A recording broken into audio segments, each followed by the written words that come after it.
नीली आंखों वाली राजकुमारी। राजस्थान के विशाल रेगिस्तान के बीचों बीच एक भव्य किला था, कुंभगढ़। इस किले पर राज करती थी राजकुमारी मृणलिनी।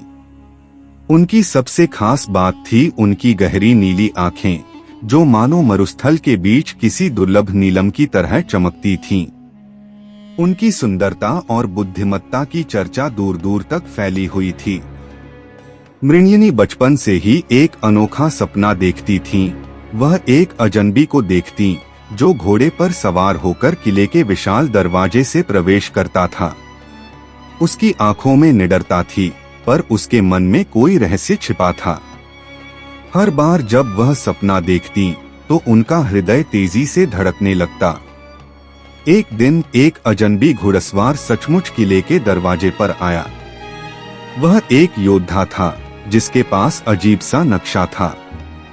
उसने कहा कि यह नक्शा उस गुप्त खजाने का है जो वर्षों पहले इस किले में छिपाया गया था।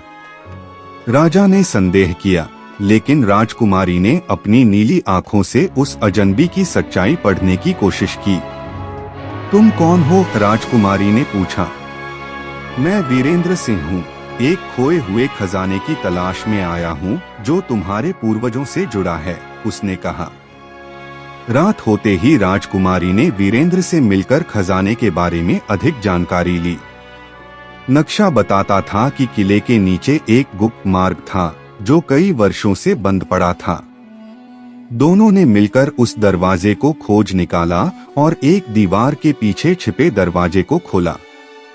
जैसे ही उन्होंने अंदर कदम रखा तो सामने शिलालेख पर कुछ लिखा था, केवल सच्चे दिल वाले को ही इस खजाने का वरदान मिलेगा।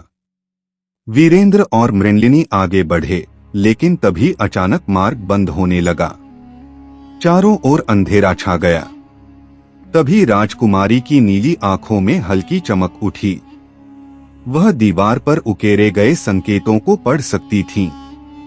उन्होंने सही चाबी दबाई और दरवाजा फिर से खुल गया। अंदर उन्हें एक चमचमाता संदूक मिला जिसमें सोना, हीरे और नीलम भरे हुए थे। लेकिन उसके साथ एक पुरानी पांडुलिपि भी थी जिसमें लिखा था कि इस खजाने का असली मूल्य दौलत नहीं बल्कि ज्ञान है। वीरेंद्र ने कहा, तुम्हारी बुद्धिमत्ता और साहस ने हमें यहाँ तक पहुँचाया है, राजकुमारी। लेकिन अब मैं समझ गया, सच्चा खजाना दौलत नहीं बल्कि सच्चा प्रेम और निष्ठा है। राजकुमारी मुस्कुराई। उनकी नीली आंखों में अब एक नई चमक थी, खजाने की नहीं बल्कि एक नए भविष्य की। समाप्त।